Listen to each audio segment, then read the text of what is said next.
highs and lows, the good decisions and the bad, the successes and the mistakes. You see, looking up has become something bordering on the spiritual.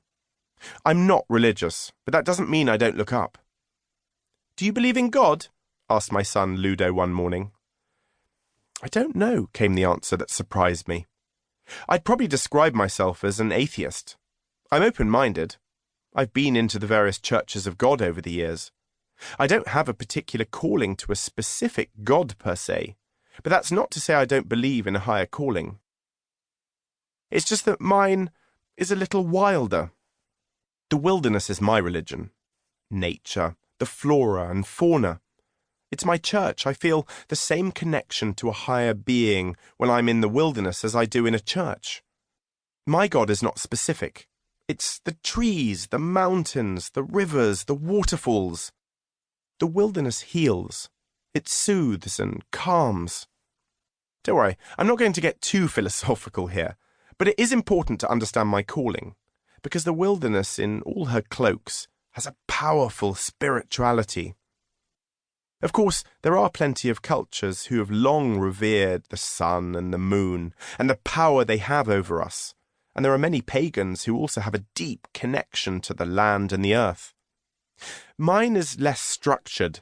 It's difficult to define, but I find the wilderness has an almost magnetic pull over me, and perhaps it's the reason for this story.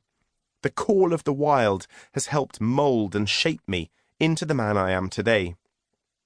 My relationship with the wilderness has never been one of battle or war.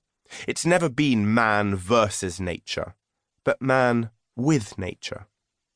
I've tried to find the careful balance of harmony and mutual respect, of collaboration. We have such a complex relationship with nature. In some ways, we've tried to tame it and control it.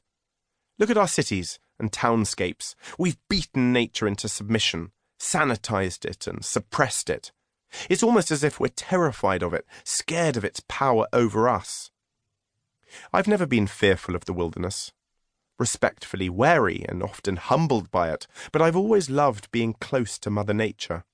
She has a way of simplifying life. Nature has the power to strip us back to our basic instincts. It's no wonder there are movements around the world for rehabilitation and therapy in the wilderness, to use the forests and the woods as a way of treating ill health. Forest schools are increasing in popularity, and many nations, from Japan to Norway, have become popular destinations for forest bathing, in which people lie on the forest floor and stare up at the canopy above. There's already scientific evidence of the healing virtues of the flora and fauna around us. It's always been perfectly obvious to me that we have a closer affinity to water, trees and mountains than we do to skyscrapers, roads and cars. It feels like we have the very basics of our existence upside down.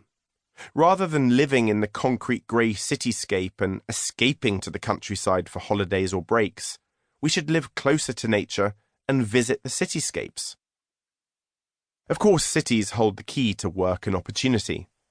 But once again, we seem to have our principles and priorities slightly skewed. Do we work to live or live to work? I've always been attracted to a hand-to-mouth existence. A small-scale subsistence lifestyle has always seemed more compelling than the intensity of the materialistic, commercialized culture in which most of us in the Western world have chosen to live. Connected to the grid, we're slaves to money. We must pay taxes, mortgages and fees. The governments rely on a working society to generate income and therefore tax. For the last 6 years, I've been working on a TV series about people who've dropped out of society and started a new life disconnected from the state. They've cut themselves off from the grid, severed their connection to electricity, water, gas, phone, and in some cases money. For me, expeditions have been my own short-term opportunity to live off the grid.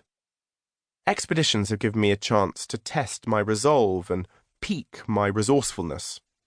When I'm back at home, a cultural lethargy envelops me. When something goes wrong with the electrics or the car or the drainage, I will, by default, call in someone else to help. The fully functioning circular economy relies on everyone having a skill.